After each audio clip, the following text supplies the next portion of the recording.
Certains mystères refusent tout simplement d'être expliqués. On peut les fouiller, les étudier, les démonter pièce par pièce, mais plus on gratte, plus quelque chose cloche. Des cadavres vendus pour la science et des poupées funéraires retrouvées dans une grotte, des ondes invisibles qui rendent malades des diplomates du monde entier, des disparitions étranges, des cris dans la nuit, des corps qu'on ne retrouve jamais, et parfois un seul survivant. Dans cette vidéo, on va plonger ensemble dans des affaires réelles, documentées, souvent oubliées, mais qui ont toutes un point commun. Rien n'a jamais été pleinement résolu. Préparez-vous à découvrir des histoires où la vérité dérange, où la logique dérape, et où le doute, toujours, prend le dessus. Bienvenue dans les mystères les plus troublants du monde réel, ceux qui, même aujourd'hui, refusent de livrer leurs secrets.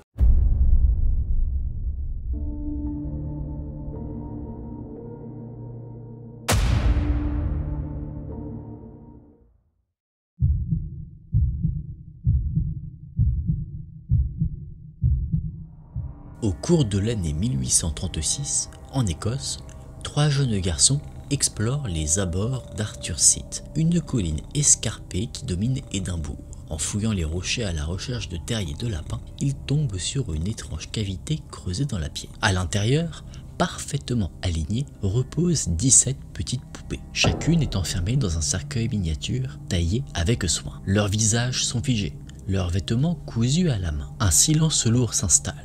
Très vite, une rumeur se répand. Ces figurines seraient liées au meurtre de William Burke et William Eyre, 2 assassins tristement célèbres qui, une décennie plus tôt, auraient tué 17 personnes pour revendre leur corps à la médecine. 17 victimes, 17 poupées. Mais la vérité reste insaisissable. Personne ne sait qui les a fabriquées, ni pourquoi elles ont été cachées là, dans l'ombre des pierres.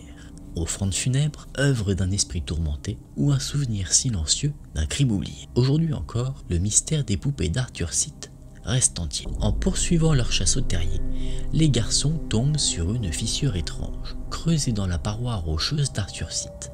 Une ouverture d'environ 30 cm de large, protégée par des morceaux d'ardoise soigneusement empilés, comme si quelqu'un avait voulu préserver ce qui se trouvait à l'intérieur du vent, de la pluie ou des regards indiscrets. Il n'y voit d'abord rien d'extraordinaire. Ces petites boîtes de bois, surnommées plus tard les cercueils lilliputiens ou encore les cercueils de fées, n'attirent pas vraiment leur attention. Ignorant tout de leur mystère, les enfants se mettent à jouer avec, à se les lancer comme de simples jouets. Dans leur insouciance, ils en détruisent la moitié. Seuls 8 cercueils intacts redescendront ce jour-là de la colline, perchés à plus de 250 mètres au-dessus de la ville d'Édimbourg. 8 petites tombes muettes arrachées à leur sanctuaire secret. Et derrière elles, un silence plus pesant encore que les pierres qui les couvraient.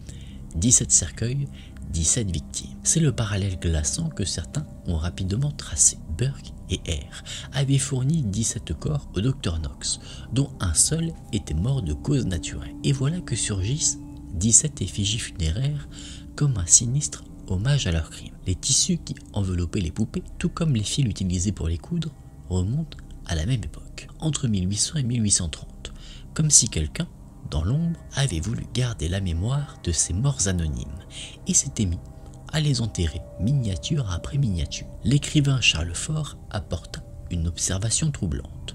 Les cercueils n'avaient pas été déposés d'un seul coup, mais disposés en 3 étages distincts à l'intérieur de la niche. La rangée inférieure, composée de 8 cercueils, montrait les signes les plus marqués de décomposition.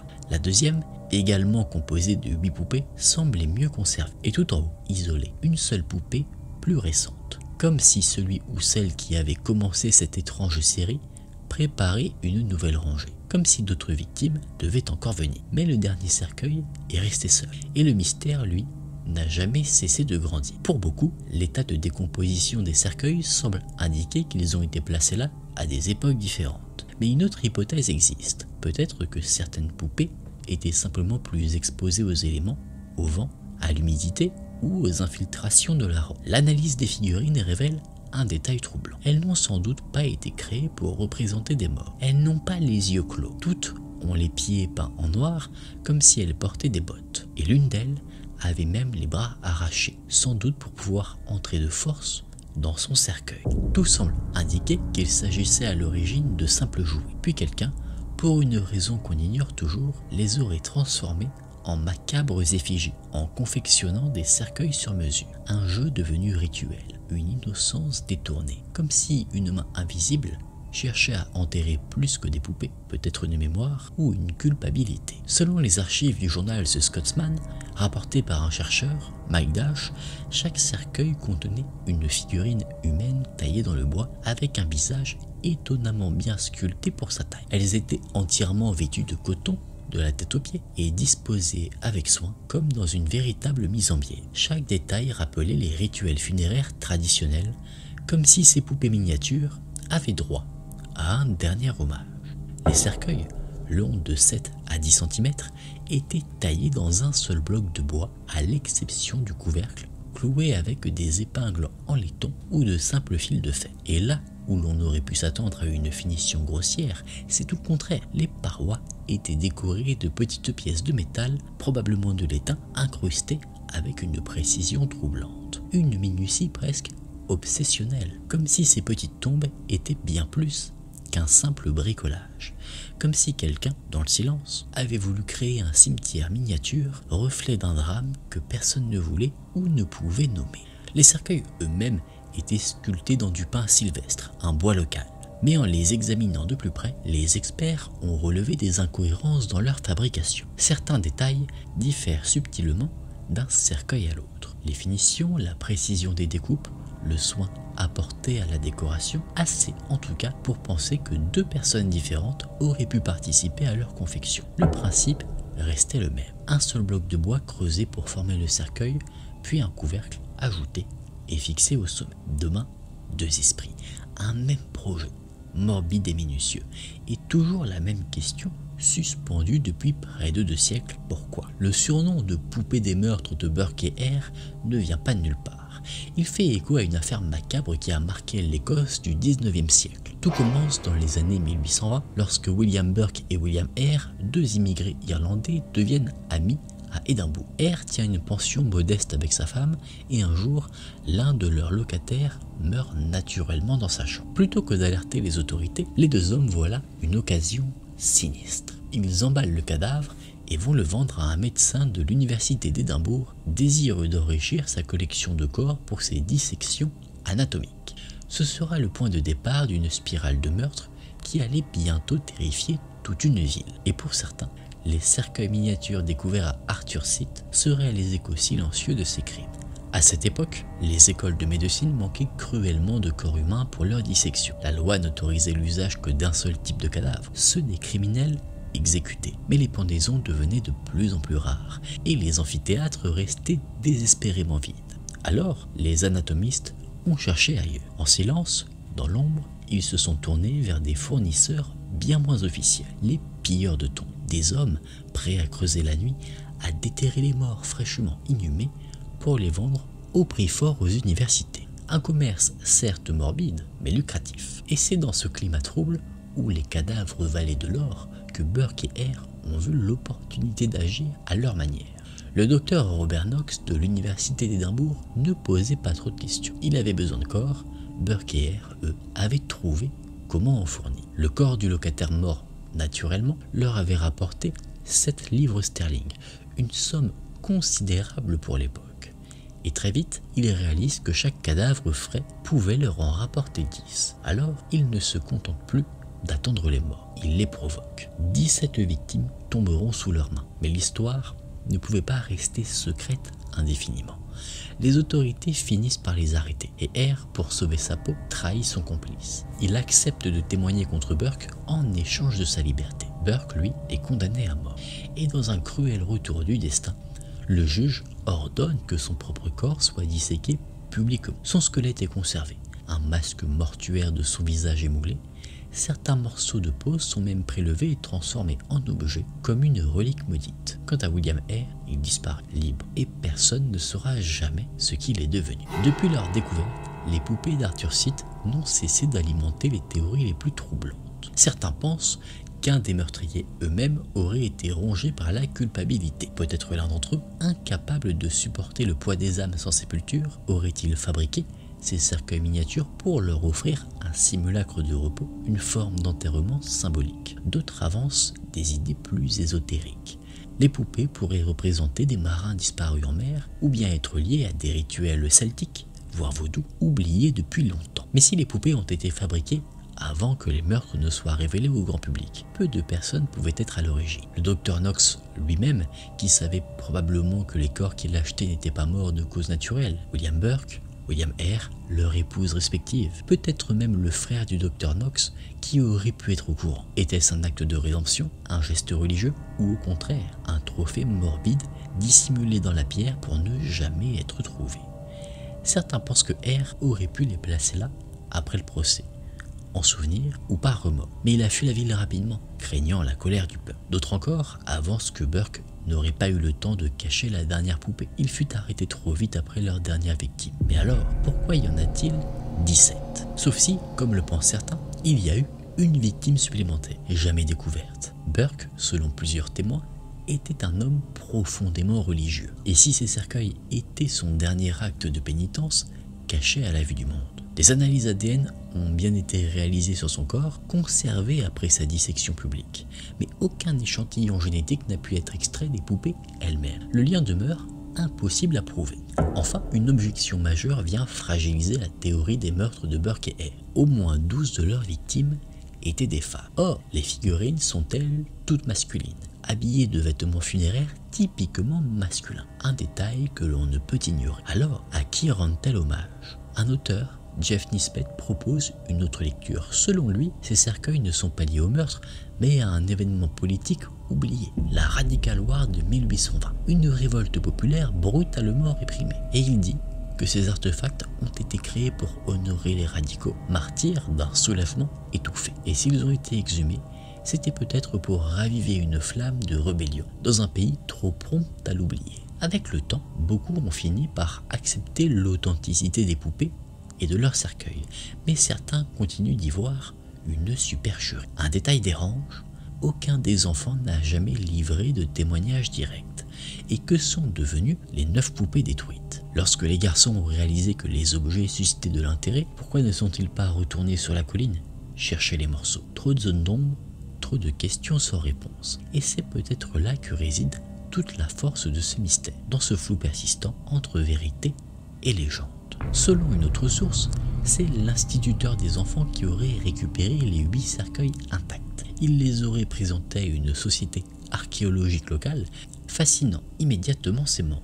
Mais étrangement, les poupées changèrent bientôt de main. Elles furent vendues à un bijoutier qui les exposa dans son musée personnel jusqu'à la retraite. Vers 1845, il les mit aux enchères pour 4 livres sterling seulement, et pendant des décennies, elles passèrent de collectionneur en collectionneur, enfermées dans des vitrines privées. Jusqu'en 1901, lorsque Christina Cooper fit don de l'ensemble au Musée national d'Écosse à Édimbourg. Aujourd'hui encore, elles y sont conservées. 8 petites tombes de bois figées derrière une vitre, et autour d'elles, le silence d'un mystère qui ne veut pas mourir.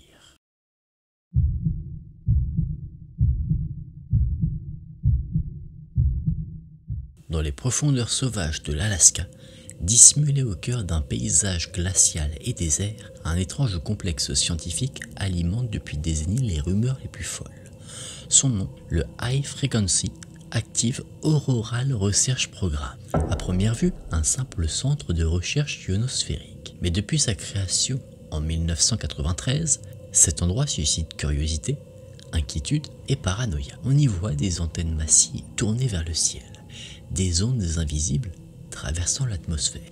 Et derrière les grillages, des questions sans réponse. Que fait-on vraiment dans cet endroit reculé? Pourquoi un tel isolement? Et surtout, qui y tire les ficelles? Le complexe scientifique n'a pas fini d'alimenter les théories. Officiellement, ce ne serait qu'un centre d'étude de l'atmosphère supérieure. Mais pour beaucoup, cette explication résonne comme une façade. Depuis des années, les théories les plus extrêmes gravitent autour du site. Certaines à la frontière du délire, mais d'autres bien plus troublantes.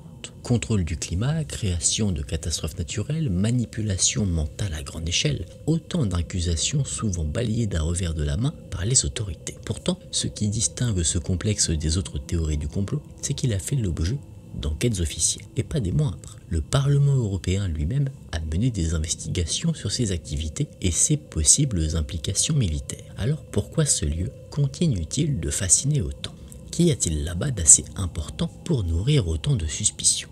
Et surtout, se pourrait-il qu'une part de vérité se cache derrière ces rumeurs? Perdu au milieu du relief accidenté de Gakona, en Alaska, le complexe n'est pas exactement dissimulé. Au contraire, son apparence est presque trop visible pour être honnête. Une vaste grille d'antennes métalliques alignée avec une précision militaire couvrant un territoire immense. Ces antennes n'émettent pas des signaux classiques.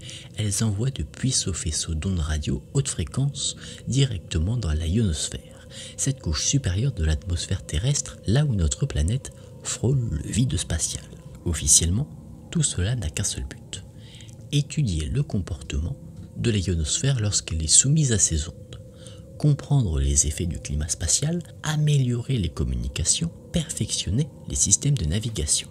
Des objectifs scientifiques nobles, inoffensifs en apparence. Mais lorsque l'on sait que les militaires ont longtemps financé le programme et que l'armée reste attentive à ces découvertes, difficile de ne pas se poser une question simple. À quoi sert le complexe réellement?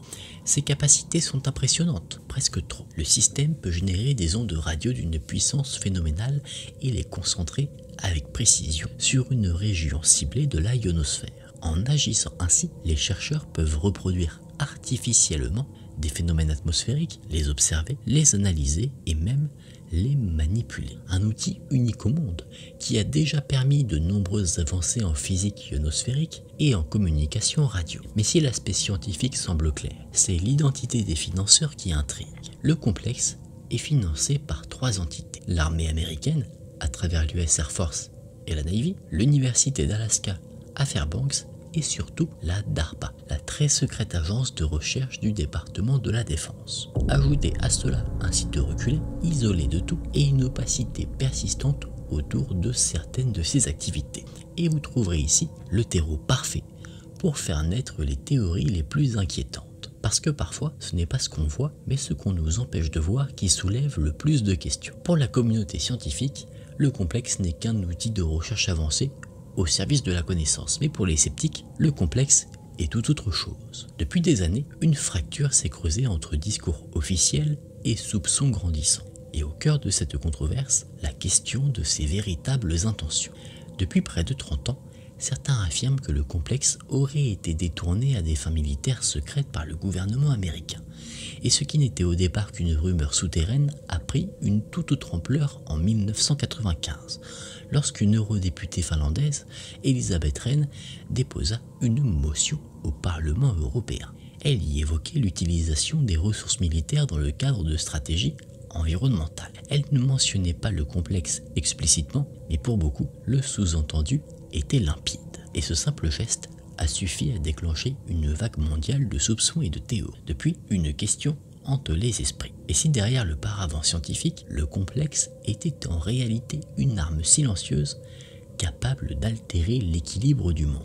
L'année suivante, en 1996, une voix américaine vient ajouter de l'huile sur le feu, celle de Rosalie Bertell, scientifique et militante pour le climat. Elle commence à alerter publiquement l'opinion. Selon elle, le complexe n'est pas un simple outil de recherche, c'est une arme climatique, invisible, silencieuse mais redoutable. À la même époque, un autre nom s'impose dans l'univers des théories alternatives. Nick Begich Jr., fils d'un ancien représentant du Congrès, frère d'un sénateur américain et d'un élu de l'Alaska, Nick publie un ouvrage au titre évocateur. Le livre connaît un succès immédiat dans les cercles conspirationnistes. Il accuse le programme de manipulation climatique, d'expérimentation sur l'esprit humain et même d'interférence sur les plaques tectoniques. Le message est clair, le complexe ne joue pas avec les anges, mais avec des forces que l'humanité ne comprend pas encore. Et dans son livre, il va encore plus loin. Il affirme que le complexe serait capable de provoquer des tremblements de terre, mais aussi de transformer l'atmosphère en une immense loupe, capable de concentrer des radiations à des points précis de la Terre. Plus récemment, il a même soutenu que le dispositif pourrait être utilisé pour manipuler l'esprit humain. Des déclarations troublantes qui finissent par attirer l'attention de la députée européenne belge, Magda Haevolet. Elle s'allie à Elisabeth Rehn, déjà à l'origine des premières alertes et ensemble, elles rédigent un rapport officiel. Le document affirme que les applications militaires potentielles du complexe représentent une menace à l'échelle mondiale. Ils appellent le Parlement européen à se pencher sur les applications juridiques, éthiques et écologiques du programme. Les deux femmes exigent également la création d'un organisme international indépendant chargé de surveiller et de réguler les activités du complexe. Mais derrière le vernis officiel, une faille majeure se présente. Le rapport ne repose que sur les témoignages de Rosalie Bertell et Nick Begich. Aucun autre expert n'a été consulté. Pas de données indépendantes, pas de contre-vérification, et pourtant l'ombre du complexe continue de s'étendre. Et à partir de là, les théories ont explosé. La brèche ouverte par quelques lanceurs d'alerte a laissé place à un véritable torrent d'hypothèses, parfois délirantes, parfois étrangement précises. Un journaliste militaire russe affirma que le complexe pouvait provoquer une cascade d'électrons capable d'inverser les pôles magnétiques de la Terre. De son côté, Jesse Ventura, ancien gouverneur du Minnesota, devenu documentariste, avance que le gouvernement utiliserait le complexe pour manipuler le climat et bombarder certaines populations avec des ondes radio capables de contrôler l'esprit. Et le plus troublant, c'est que certains scientifiques eux-mêmes sont entrés dans la danse. Le physicien Bernard Eslund affirme que la technologie du complexe repose sur ses propres brevets. Et selon lui, l'installation ne se limite pas à l'atmosphère. Elle pourrait modifier le climat à grande échelle, neutraliser des satellites, voire perturber des communications militaires dans le monde entier. Au fil des années, une longue liste de catastrophes a été attribuée au complexe d'Alaska. Orages monstres, coupure de courant massive et même le crash du vol TWA-800, devenu un classique chez les conspirationnistes. Certains vont encore plus loin, le syndrome de fatigue chronique, les maladies des vétérans de la guerre du Golfe et plus récemment les terribles séismes de 2023 en Turquie et en Syrie qui ont fait des dizaines de milliers de morts. Pour quelques voix, ce ne sont pas des catastrophes naturelles, ce sont les conséquences d'un pouvoir invisible dirigé depuis un champ d'antenne perdu dans le froid de l'Alaska. Alors, le complexe cache-t-il réellement quelque chose? Est-il le bras armé d'un pouvoir invisible ou simplement le fruit de quelques fantasmes modernes? Sans surprise, les experts, les vrais, n'y croient pas une seconde. Le professeur Umar Adnan de l'université de Stanford l'a expliqué au magazine Popular Science. Toutes les théories sont infondées, de pures inventions. Selon lui, le complexe ne serait rien d'autre qu'un outil scientifique, surdimensionné peut-être, mais sans danger. Un projet de recherche comme tant d'autres, seulement victime de sa propre apparence et de notre imaginaire collectif. Mais alors, pourquoi ces rumeurs ne s'éteignent-elles jamais? Pourquoi ce site, plus que tout autre, continue-t-il de hanter les forums, les vidéos, les rapports officiels? Eh bien peut-être parce que les lieux les plus froids sont souvent ceux où brûlent les plus étranges secrets. Ou peut-être simplement parce qu'il y a des vérités qu'on préfère ne jamais trouver. Dans son interview, le professeur Umar Adnan a été catégorique. Il n'y a absolument rien que nous puissions faire avec le complexe pour perturber les systèmes météorologiques de la Terre. Même si la puissance qu'il émet semble immense, elle est dérisoire comparée à celle d'un simple éclair. Un argument scientifique clair, mais qui n'arrive pas à convaincre tout le monde. Car le problème avec le complexe, c'est que peu de gens comprennent ce qu'il fait réellement. Le projet peut être difficile à comprendre, ésotérique, réservé à ceux qui maîtrisent les lois de la physique atmosphérique, et pour le grand public, cela le rend encore plus inquiétant. Ce flou est aggravé par le fait que le complexe reste peu transparent sur ses recherches, bien moins que d'autres installations financées par l'État. Moins de rapports publics, moins de visites, donc moins de réponses. Et dans cet espace laissé vide, les théories prolifèrent. Parce que parfois, le mystère ne réside pas dans ce que l'on cache, mais dans ce que l'on ne prend pas la peine d'expliquer. En 2015, face à l'avalanche de rumeurs, le gouvernement américain a tenté d'ouvrir les portes du complexe. Une visite publique a été organisée, comme pour prouver qu'il n'y avait rien à cacher. La même année, l'université d'Alaska a pris le contrôle total du programme, coupant officiellement les liens avec l'armée. L'objectif était clair, rassurer l'opinion, dissiper les soupçons et permettre au programme d'être plus transparent. Mais les rumeurs, elles, n'ont jamais cessé. Car comme tant d'autres théories du complot, les accusations portées contre le complexe manquent d'un élément essentiel, des preuves. Aucune étude sérieuse n'a jamais confirmé que le complexe pouvait manipuler la météo, contrôler les esprits ou déclencher des tremblements de terre. Les scientifiques, ceux qui comprennent vraiment ce que fait le complexe, insistent sur sa mission.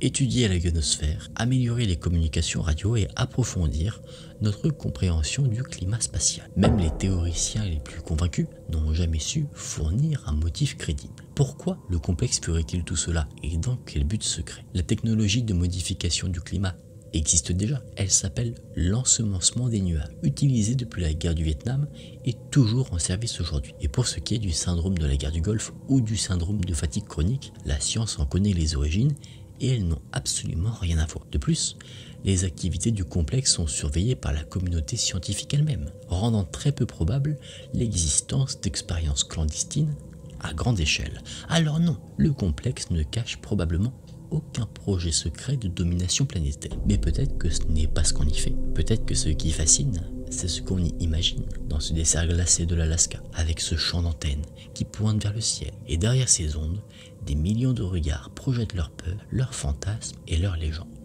Et si le complexe est devenu un tel aimant à mystère, c'est peut-être simplement parce que, dans l'invisible, l'inconnu, chacun peut voir et trouver ce qu'il redoute le plus.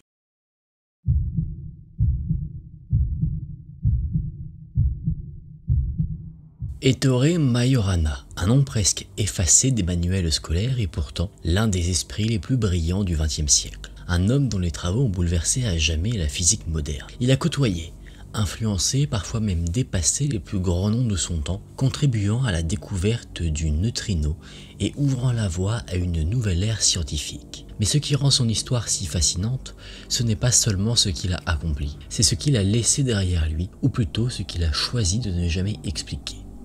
Alors pourquoi le nom d'Ettore Majorana ne résonne-t-il pas aussi fort que celui d'Einstein ou de Fermi?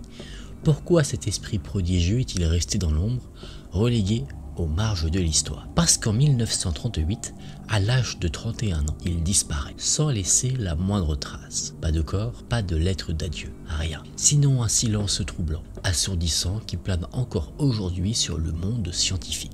Majorana n'était pas seulement un génie, il était un pionnier de la mécanique quantique et de la physique des particules, un homme en avance sur son temps. Mais c'est sa disparition inexpliquée qui, paradoxalement, l'a rendu immortel. Et depuis, l'ombre qu'il a laissée derrière lui ne cesse d'attiser les hypothèses, les fantasmes et les soupçons. A-t-il été assassiné? S'est-il donné la mort? Ou a-t-il simplement décidé de disparaître pour recommencer ailleurs sous une autre identité? Depuis 1938, les hypothèses s'enchaînent. Les récits se contredisent et chaque tentative de vérité semble se heurter à un mur. En 2011, peu de 70 ans après sa disparition, l'affaire Majorana est officiellement rouverte. Un espoir naît, celui de comprendre enfin ce qui est arrivé à ce génie fuyant. Mais au lieu de dissiper le brouillard, l'enquête ne fait qu'épaissir le mystère. De nouveaux témoignages apparaissent, de nouvelles pistes sont explorées, et avec elles, une certitude. Ettore Majorana ne s'est peut-être jamais vraiment volatilisé. Il a seulement échappé à notre compréhension. Ettore Majorana naît le 5 août 1906 à Catane, en Sicile. Fils de Fabio et de Domenica, il grandit dans une famille cultivée, rigoureuse, où l'intelligence est une valeur cardinale. Très tôt, son génie se manifeste. Il épate ses professeurs, dépasse ses camarades, mais surtout, il développe une capacité de calcul mental hors du commun. Il peut multiplier de très grands nombres de têtes, extraire des racines carrées ou cubiques sans le moindre outil, comme si les chiffres lui obéissaient. Un prodige discret, presque déroutant. Mais ce don n'était qu'un avant-goût de ce qu'il allait devenir. Enfant, Ettore était d'une timidité presque maladive. Un garçon silencieux, réservé, qui fuyait les regards et préférait l'ombre à la lumière. Un trait de caractère qui ne le quittera jamais vraiment, même adulte. En 1923, à l'âge de 17 ans, il quitte la Sicile pour Rome, décidé à suivre des études d'ingénierie à la prestigieuse université de La Sapienza. Là encore, il se distingue, non par son charisme, car il en manque cruellement, mais par la précision chirurgicale de son esprit. Un observateur discret, solitaire, mais déjà en avance sur son temps. 5 ans plus tard, en 1928, tout bascule. Sous l'impulsion du physicien Emilio Segre, Majorana prend une décision qui changera à jamais le cours de la science. Il abandonne l'ingénierie pour se consacrer entièrement à la physique. Très vite, il rejoint le cercle restreint d'Enrico Fermi, l'homme qui inventa plus tard le premier réacteur nucléaire. Aux côtés de ce géant, Majorana devient l'un des célèbres garçons de la Via Panisperna, un groupe de jeunes chercheurs italiens qui vont révolutionner la physique moderne. Son rôle théoricien, silencieux, brillant, presque invisible, mais ses idées, elles, laisseront une trace indélébile. Difficile de mesurer l'étendue du génie de Majorana, surtout si l'on n'a jamais plongé dans les abysses de la physique quantique. Mais ceux qui, comme lui, manipulaient les lois invisibles de l'univers, savaient, il était à part. Son domaine, c'était la mécanique quantique, ce territoire incertain où les particules défient l'intuition humaine. Là, Majorana brillait avec une clarté troublante, capable de percevoir ce que d'autres ne faisaient qu'effleurer. Ses travaux ont profondément marqué les fondements théoriques de la physique moderne, en particulier sur la nature des particules élémentaires qu'on appelle fermions. Des concepts qu'il a anticipés bien avant qu'on puisse les vérifier expérimentalement. Des idées qui, encore aujourd'hui, continuent d'influencer la recherche scientifique. Il était un esprit rare, un esprit que personne n'a jamais vraiment réussi à suivre. En 1929, à seulement 23 ans, Ettore Majorana décroche son lauréat, l'équivalent du doctorat en physique à l'université de Rome. Un exploit de plus pour cet esprit précoce. Et pourtant, ce n'est qu'un début. 3 ans plus tard, il publie un article d'une importance cruciale, un texte dense, brillant, visionnaire, qui ouvrira la voie à un tout nouveau domaine, la spectroscopie radiofréquence, une sous-branche de la physique atomique encore inexistante jusque-là. Encore une fois, Majorana avait vu ce que les autres n'avaient pas encore imaginé. Peu de temps après cette percée, en 1933, Majorana quitte l'Italie. Il met cap sur l'Allemagne et s'installe à Leipzig, au cœur d'un monde scientifique en pleine effervescence. Là, il collabore avec un autre monument de la physique, Werner Heisenberg, le père du principe d'incertitude, l'un des pionniers incontestés de la mécanique quantique. Majorana ne se contente pas d'assister, il éclaire, il aiguise, il transforme. Ses recherches ne font pas que faire avancer la science, elles permettent à d'autres géants de mener à bien leurs propres travaux. Partout où ils passent, le respect est immédiat. Même les plus grands s'accordent à le dire, Ettore Majorana avait quelque chose de différent. Et s'il fallait une seule phrase pour résumer la place unique de Majorana dans l'histoire de la science, elle viendrait de celui qui le connaissait mieux que quiconque, Enrico Fermi lui-même. Il a dit un jour qu'il existe plusieurs catégories de scientifiques dans le monde.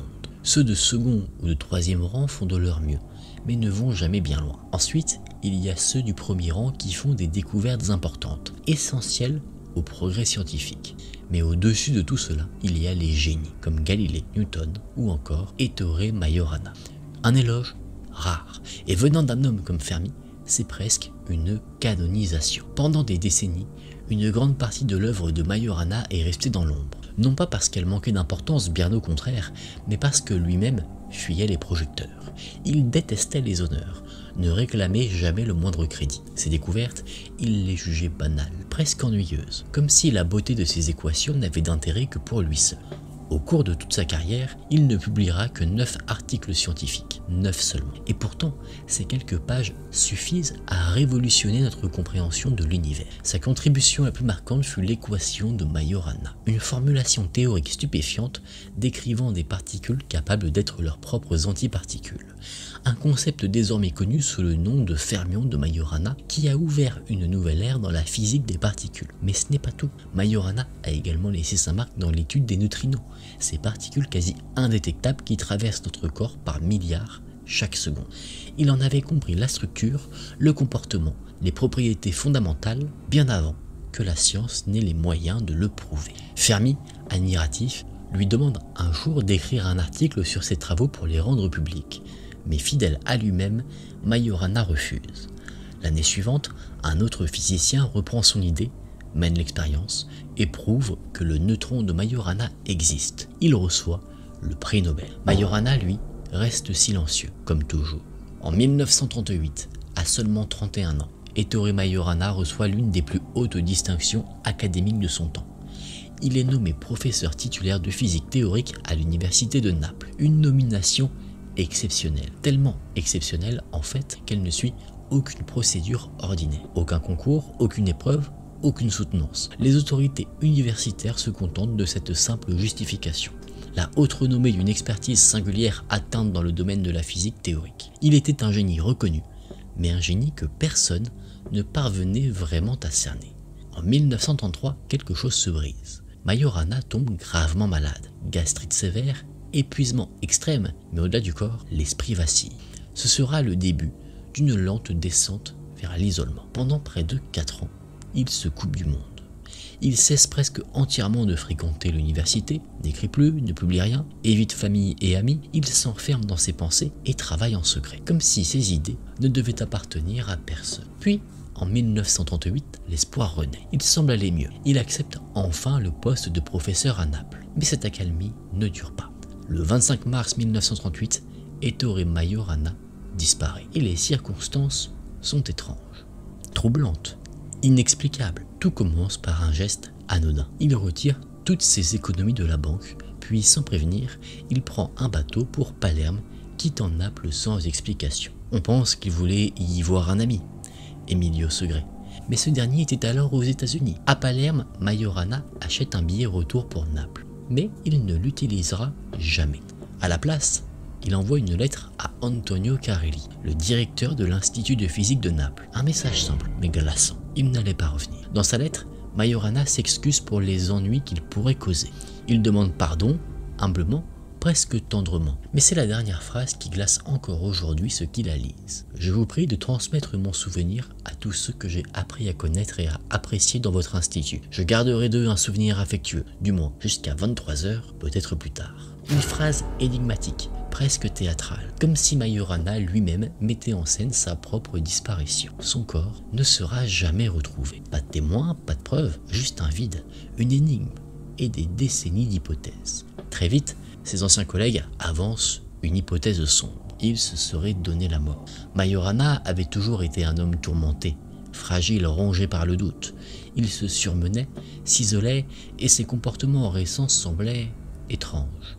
Et cette phrase, jusqu'à 23 h ce soir, sonne pour beaucoup comme une heure fatidique, une limite. Alors certains en sont convaincus. Il se serait jeté dans la mer, emporté par ses démons. Mais d'autres, au contraire, rejettent catégoriquement cette idée. Majorana avait été élevé dans une famille profondément catholique, et malgré son immersion dans les sciences, la foi ne l'avait jamais quitté. Il aurait, selon certains proches, trouvé refuge dans un monastère pour mener une vie simple, effacée, loin du monde. Monsignor Riccieri, son ancien confesseur, affirma plus tard que Majorana ne se serait jamais ôté la vie. Il traversait des crises mystiques, oui, mais il croyait profondément à la valeur de la vie. Et puis, il y a l'hypothèse la plus troublante de toutes. Certains pensent que Majorana n'a ni fui, ni disparu volontairement. Il aurait été enlevé, ou même assassiné. Car n'oublions pas, lorsqu'il part travailler en Allemagne auprès de Werner Heisenberg, les nazis sont déjà au pouvoir. La guerre n'a pas encore commencé, mais la course à l'arme atomique, elle, est déjà en marche. Et Majorana, ce génie discret, insaisissable, aurait pu devenir une pièce maîtresse dans la création de la bombe. Alors, l'a-t-on éliminé pour l'empêcher de tomber entre de mauvaises mains? Les Allemands, les Britanniques ou même les Américains auraient-ils pu orchestrer sa disparition pour protéger ou confisquer son savoir? Personne ne le sait, et ceux qui savaient se sont tus depuis longtemps. Parmi les théories les plus tenaces, l'une revient sans cesse. Ettore Majorana aurait refait sa vie, loin de l'Europe, sous une nouvelle identité.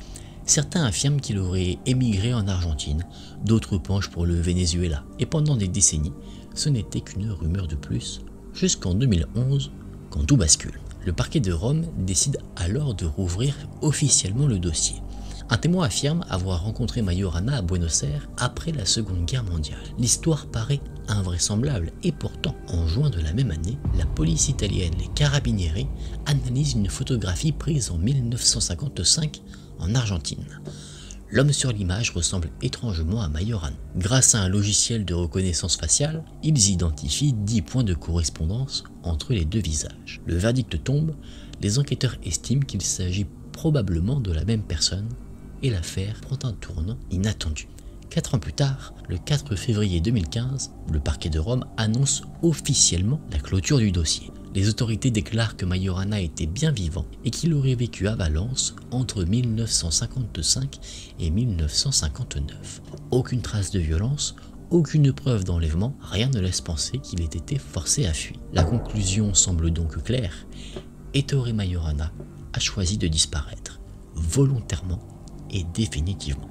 Mais les enquêteurs italiens ont-ils vraiment découvert la vérité? Pas pour tout le monde. Beaucoup restent sceptiques. Pour eux, l'affaire a été bouclée un peu trop vite, un peu trop proprement. Trop de zones d'ombre demeurent. Pourquoi a-t-il disparu?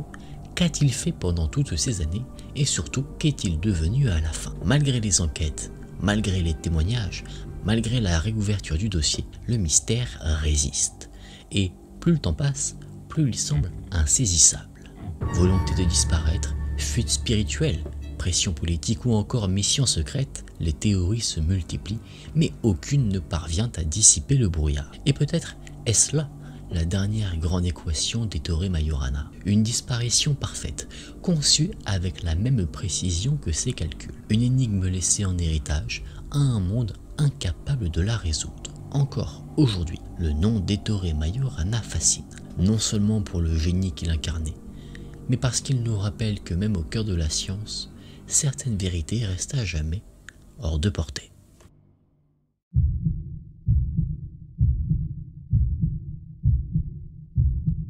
Beaucoup ont entendu parler de la tragédie du col Dyatlov, une expédition qui, en 1959, s'est transformée en cauchemar glacé quelque part dans les montagnes de l'Oural soviétique. 9 randonneurs expérimentés partis affronter la neige et le vent et retrouvés morts, éparpillés dans la nuit polaire dans des circonstances inexplicables. Leurs tentes avaient été déchirées de l'intérieur comme s'ils avaient fui en panique. Certains étaient nus dans la neige, d'autres portaient des blessures effroyables, sans logique apparente. Ils avaient fui quelque chose, mais quoi?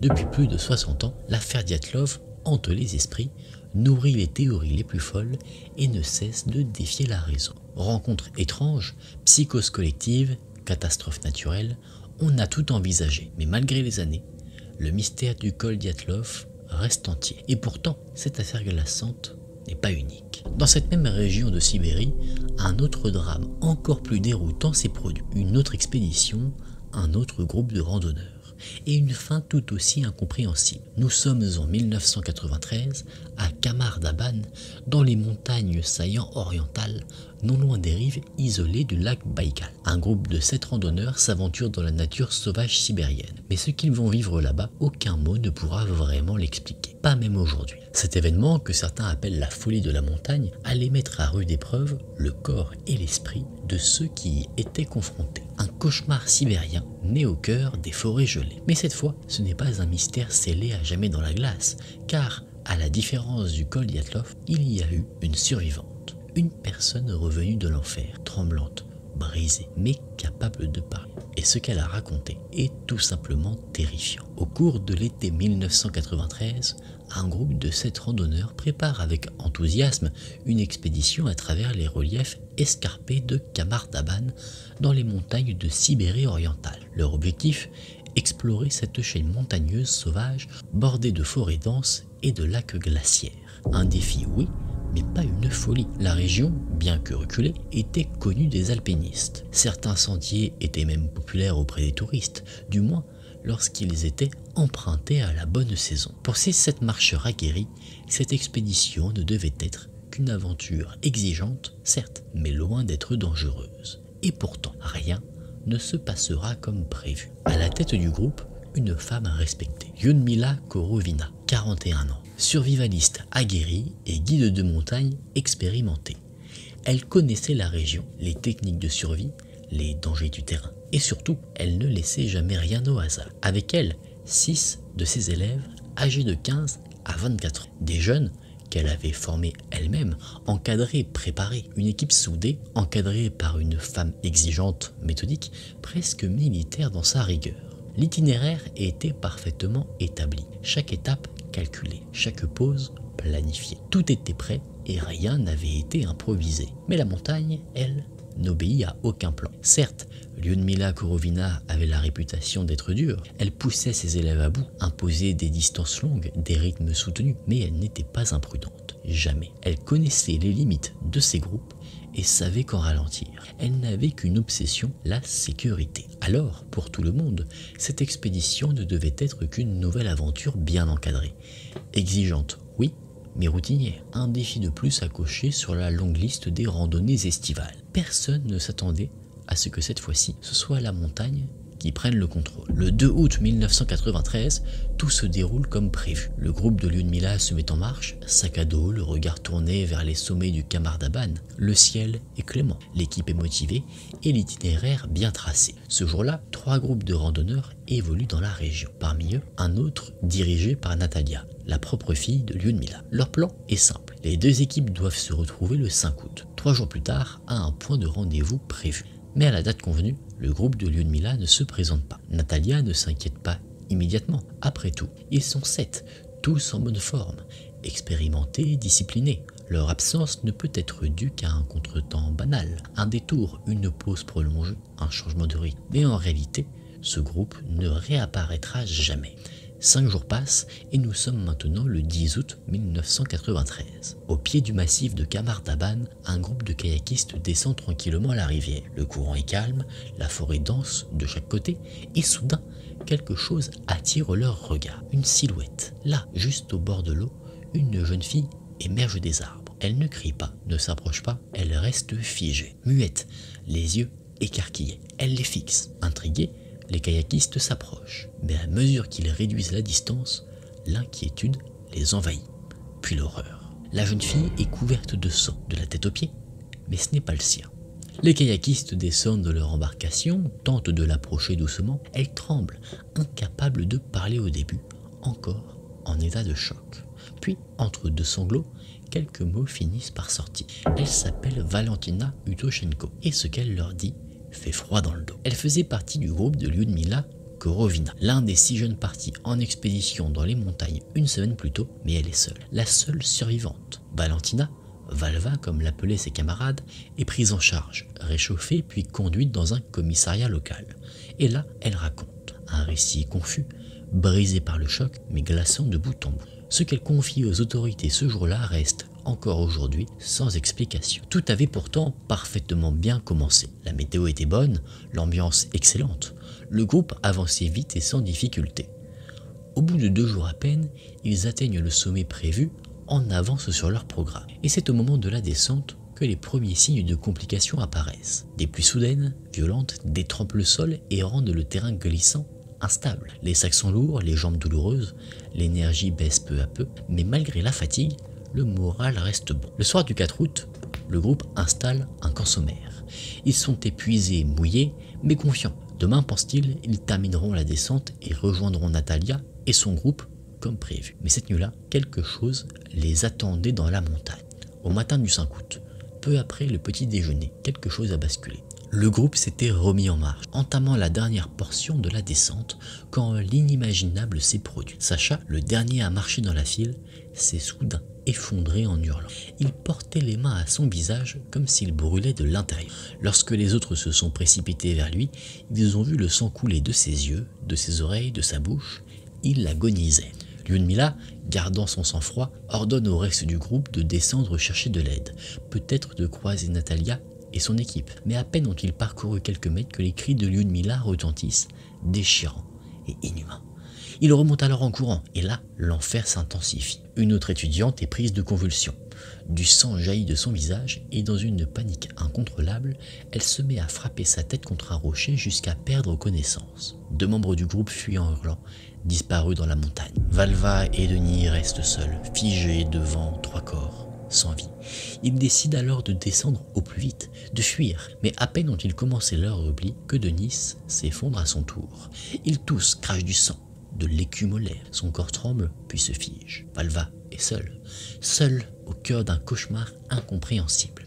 Elle n'a que son sac, son instinct et la peur de finir comme les autres. Pendant 4 jours, elle erre sur la montagne, fuyant, affamée, terrifiée, s'attendant à chaque instant à sentir son propre corps se trahir. Mais elle résiste. Elle suit les lignes à haute tension, marche encore et encore, jusqu'à ce qu'elle atteigne la rivière et qu'elle tombe, épuisée, ensanglantée, sur ce groupe de kayakistes. Il faudra attendre encore 2 semaines avant que les secours ne retrouvent les corps. Un hélicoptère finit par localiser la zone, et le tableau est pire encore que ce que Valva avait décrit. Les 2 randonneurs qui avaient fui dans la panique avant elle et Denis ont été retrouvés, morts eux aussi.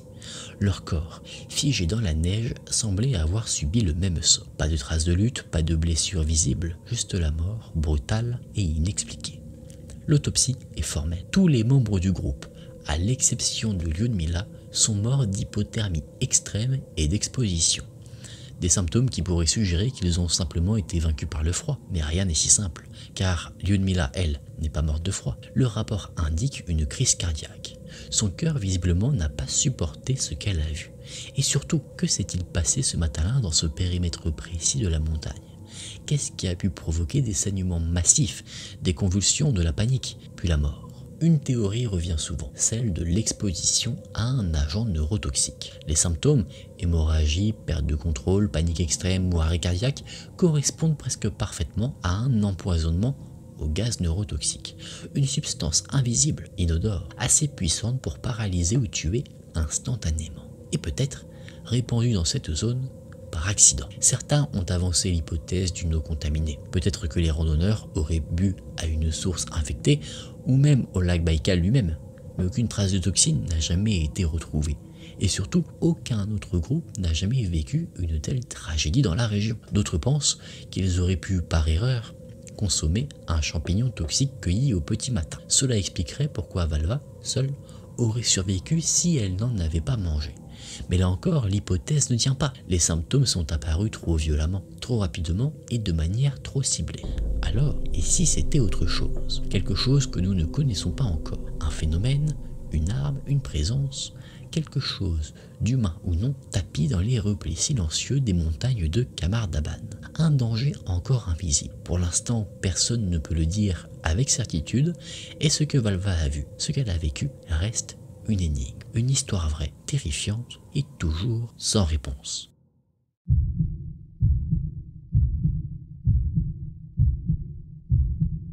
Documenté pour la première fois en 2016, ce phénomène étrange et dérangeant a rapidement enflammé le monde des théories du complot. Une affaire trouble, complexe, à la frontière entre médecine, politique et guerre de l'ombre. Tout commence à Cuba, lorsque des diplomates américains et canadiens en poste à la Havane sont frappés par un mal mystérieux. Des symptômes soudains, violents et aucune explication rationnelle. Ce qui semblait au départ un simple incident isolé allait bientôt se transformer en affaire internationale. À l'époque, les relations entre les États-Unis et Cuba sont déjà fragiles, mais avec l'apparition de cette maladie mystérieuse, l'atmosphère devient suffocante. Un malaise silencieux s'installe dans les couloirs diplomatiques, et rapidement, les services de renseignement s'alarment. Les symptômes varient, migraines violentes, vertiges, troubles de la mémoire, confusion mentale, des effets neurologiques soudains, parfois invalidants. Et le plus troublant, c'est que personne ne comprend d'où cela vient. Alors les questions fusent. S'agit-il d'une attaque? L'un des ennemis des États-Unis aurait-il mis au point une arme à énergie dirigée capable de frapper à distance, sans bruit, sans trace? Ou est-ce plutôt un cas de psychose collective, un exemple extrême de l'effet nocebo alimenté par le stress et la peur? Ou pire encore, quelque chose que nous ne contrôlons pas. Mais alors, qu'est-ce que le syndrome de la Havane? Difficile à définir. Il ne suit aucun schéma classique, aucun diagnostic précis, mais dans la majorité des cas, il se manifeste par une série de symptômes neurologiques et cognitifs lourds. Maux de tête persistants, perte d'audition, nausées, vertiges, trous de mémoire, difficulté à se concentrer. Le tout apparaissant sans prévenir, brutalement, souvent en quelques secondes à peine. Un vrai cauchemar pour les médecins qui se heurtent à un vide médical. Au départ, toutes les victimes se trouvaient à la Havane, dans un rayon restreint, mais très vite, le phénomène franchit les frontières. D'autres diplomates, américains et canadiens, rapportent les mêmes symptômes, non seulement à Cuba, mais aussi dans d'autres ambassades à travers le monde. Ce qui n'était qu'un incident isolé devient une épidémie insidieuse, et personne ne sait qui est visé, comment ni pourquoi. Depuis maintenant plus de 7 ans, des équipes mêlant experts médicaux et services de renseignement tentent de percer le mystère. Mais la diversité des symptômes complique tout. Chaque victime semble réagir différemment. Certains perdent l'équilibre, d'autres l'audition, d'autres encore leur mémoire ou leur concentration. Impossible dans ces conditions d'identifier une cause unique, un agent précis, une signature claire. Et à mesure que les spécialistes s'enlisent, les théories alternatives prennent le relais. Les zones d'ombre deviennent des appels d'air pour les conspirationnistes. Et ce syndrome de la Havane a fait sa première apparition médiatique en 2016, lorsque des diplomates américains et canadiens en poste à Cuba commencent à signaler ces troubles étranges. Et un détail revient encore et encore dans leurs témoignages. Les symptômes surgissent après un phénomène sensoriel étrange. Certains entendent un son perçant, inhabituel comme un bourdonnement métallique ou un crissement aigu. D'autres parlent de vibrations dans leur crâne ou d'une sensation de pression inexpliquée dans l'aine. Puis viennent les vertiges, le sang qui bat aux tempes, le noir. En 2017, face à l'accumulation de cas et la pression croissante, le gouvernement américain reconnaît officiellement l'existence du phénomène. À partir de là, les enquêtes s'intensifient. Les regards se tournent vers Cuba, mais pas seulement, car bientôt, les mêmes symptômes apparaissent ailleurs, en Chine, en Russie, en Europe, et cette fois, les victimes ne sont plus uniquement des diplomates. Agents du renseignement, personnel d'ambassade, cadres en mission à l'étranger, le syndrome de la Havane a quitté Cuba.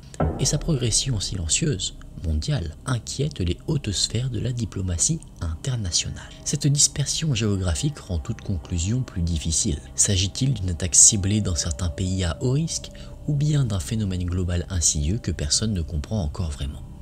Ce qui était un mystère local devient une affaire d'État mondiale, et plus les frontières s'effacent, plus la peur s'installe. Au départ, les autorités restent sceptiques. Certains hauts responsables pensent à des coïncidences, à du stress diplomatique, voire à de simples malaises isolés. Mais lorsque les cas se multiplient et que même des agents du renseignement sont touchés, l'enquête s'accélère.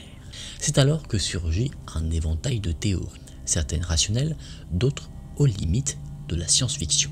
La plus médiatisée, c'est celle-ci, l'utilisation d'armes à énergie dirigée. Selon cette hypothèse, le syndrome de la Havane serait causé par l'emploi ciblé d'ondes énergétiques, notamment des micro-ondes ou des ondes sonores concentrées. Une arme invisible, silencieuse, capable de traverser les murs. Exposer un cerveau à ces fréquences de manière ciblée pourrait provoquer des dommages neurologiques importants et expliquer ainsi les symptômes variés. Perte d'équilibre, confusion mentale, douleur aiguë, et ce n'est pas une invention de romancier. Les États-Unis ont eux-mêmes développé ce genre de technologie, le Active Denial System par exemple, qui utilise des ondes millimétriques pour disperser les foules lors d'émeutes, une chaleur insupportable dirigée à distance, sans contact. Alors, et si quelqu'un avait poussé cette technologie à un niveau bien plus dangereux? Mais face à l'absence de preuves concrètes, d'autres voix plus sceptiques proposent une explication radicalement différente, moins spectaculaire mais tout aussi troublante. Et si ce syndrome de la Havane n'était qu'un pur produit de l'esprit humain? La théorie de la maladie psychogène de masse, également connue sous le nom de psychose collective ou hystérie de groupe, avance que ces symptômes auraient émergé non pas à cause d'une arme, mais à cause du stress, de la peur et de l'effet d'entraînement. Selon cette hypothèse, un environnement sous haute tension, comme une ambassade ou une mission diplomatique à l'étranger, peut générer un état d'alerte constant où chaque mal de tête, chaque bourdonnement, chaque vertige devient le symptôme d'un danger invisible. Petit à petit, le corps réagit à une menace qui n'existe pas, mais les douleurs, elles, sont bien réelles. Ce genre de phénomène n'a rien d'inédit. Des exemples bien documentés existent, allant de douleurs chroniques inexpliquées à des crises non épileptiques, en passant par des troubles gastro-intestinaux fonctionnels, des souffrances authentiques, mais d'origine mentale. Quant aux maladies psychogènes de masse, elles sont plus rares mais elles ont marqué l'histoire. Collégiennes frappées de convulsions simultanées, usines évacuées après des intoxications fantômes, villages entiers tombant malades sans cause identifiable. Et si, dans ce climat diplomatique tendu, le simple fait de croire qu'on est attaqué suffisait à faire tomber les premiers? Peut-être que ce n'est ni une arme futuriste ni une crise collective, peut-être que c'est quelque chose de plus classique, plus discret, plus toxique. Certains chercheurs ont exploré la possibilité d'une exposition chimique, des substances invisibles, toxines, solvants, produits industriels ou agents chimiques qui se seraient répandus dans l'air par accident ou intentionnellement, un empoisonnement ciblé ou une simple fuite, une erreur de maintenance dans un bâtiment ancien. Dans les zones où les tensions sont permanentes, il suffit de peu pour déclencher une catastrophe. Et puis, il y a une autre hypothèse, plus subtile, plus contemporaine, celle d'un effet secondaire de la surveillance. Les bâtiments diplomatiques sont des labyrinthes de signaux. Wi-Fi, ondes radio, dispositifs de brouillage, micro, caméra, détecteurs thermiques, autant de technologies qui coexistent dans un même espace clos, parfois mal calibrés, parfois installés à la hâte. Et si l'interférence de ces appareils, à force de saturation électromagnétique, finissait par affecter le corps humain? Certains comparent ça aux théories autour du réseau 5G, accusés à tort de provoquer toutes sortes de maladies. Mais ici, ce n'est pas une rumeur, c'est un environnement réel, saturé, hautement technologique, où les radiations invisibles se croisent et se percutent. Et si, sans le savoir, les ambassades étaient devenues leurs propres armes silencieuses? Au fil des années, les enquêtes se sont multipliées. Des comités médicaux, des commissions diplomatiques, des analystes du renseignement, tous ont tenté de percer le mystère. La plus récente, menée par les agences de renseignement américaines, a livré ses conclusions en mars 2023. Mais au lieu d'apporter des réponses, elle a semé davantage de doutes. Aucune preuve formelle, aucune cause identifiée, rien. Malgré des années de recherche, de témoignages, d'autopsies, d'analyses croisées, personne ne sait exactement ce qu'est le syndrome de la Havane. Pas d'unanimité, pas de certitude, seulement des hypothèses, des soupçons, des spéculations. Alors la question reste ouverte. Est-ce une arme silencieuse, une guerre psychologique, un dysfonctionnement technologique, une illusion collective, ou bien quelque chose que nous ne sommes pas encore capables de comprendre? Une chose est sûre, le syndrome de la Havane n'a pas livré tous ses secrets. Et tant qu'il frappera dans l'ombre, il continuera d'alimenter la peur, la confusion et le doute. Aujourd'hui, la majorité des agences de renseignement américaines s'accordent sur un point. Le syndrome de la Havane ne semble pas être causé par une arme à énergie dirigée. Certes, 2 agences reconnaissent que ce type de technologie pourrait théoriquement exister, mais aucune preuve tangible ne montre que l'un des ennemis des États-Unis dispose réellement de ce genre d'armement. Et surtout, à quoi bon? Le syndrome de la Havane est inquiétant, déstabilisant, mais il ne tue pas. Dans le jeu diplomatique mondial, c'est une nuisance, pas un acte de guerre. Pourquoi un État consacrerait-il des années de développement secret et des ressources stratégiques majeures pour rendre quelques diplomates malades? Il n'y a aucun indice d'un plan plus vaste derrière ces incidents. Pas de logique militaire, pas de revendication, pas de revendicateurs. La piste d'une exposition chimique semble elle aussi s'éteindre doucement. Les analyses effectuées sur chaque site touché n'ont révélé aucun toxique, aucune substance anormale. Et tant que rien de concret n'est détecté dans l'environnement, cette hypothèse reste purement théorique. Quant à l'idée d'un effet secondaire du matériel de surveillance, elle paraît de plus en plus faible. Nous vivons dans un monde saturé de signaux sans fil et pourtant, la majorité d'entre nous ne présente aucun symptôme. Malgré ce que certains groupes en ligne affirment à propos de la 5G, rien ne prouve que nos appareils du quotidien provoquent de telles crises neurologiques. Alors, au final, toutes ces théories, aussi fascinantes soient-elles, s'effondrent une à une face à l'absence de preuves. Et pourtant, les victimes, elles, existent. Les symptômes sont bien réels, et le mystère, lui, reste entier. Alors que reste-t-il? La thèse la plus probable, selon certains experts, serait celle d'une maladie psychogène collective, un phénomène bien réel, documenté mais encore mal compris. Des symptômes neurologiques déclenchés non pas par un agent extérieur, mais par le stress, la pression sociale ou même la peur. Et le problème, c'est que personne n'a envie d'admettre que ces diplomates souffrent d'hystérie de masse, ni les États-Unis, ni leurs alliés.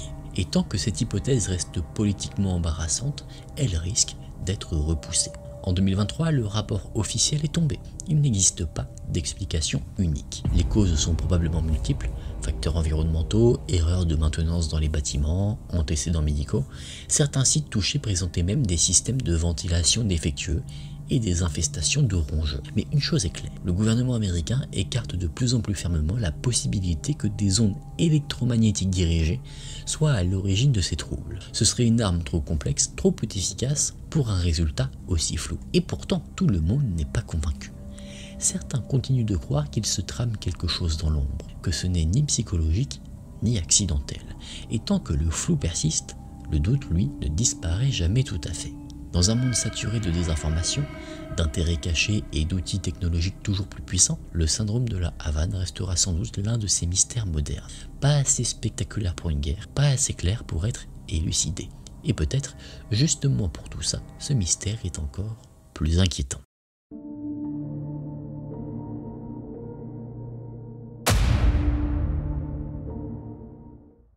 Vous venez d'entendre des histoires vraies, des faits, des témoignages, des rapports officiels, mais à la fin, il n'y a jamais de certitude. Certains ont tenté d'oublier, d'enfouir ces mystères sous des explications bancales. D'autres ont préféré les classer comme des légendes urbaines. Mais les dates, les noms, les documents sont là et ils ne mentent pas. Alors que faut-il croire? Une chose est sûre, ce monde, le nôtre, recèle encore bien des zones d'ombre. Et parfois, c'est ce qui nous fait le plus peur. Ce n'est pas ce qu'on voit, c'est ce qu'on ne peut pas expliquer.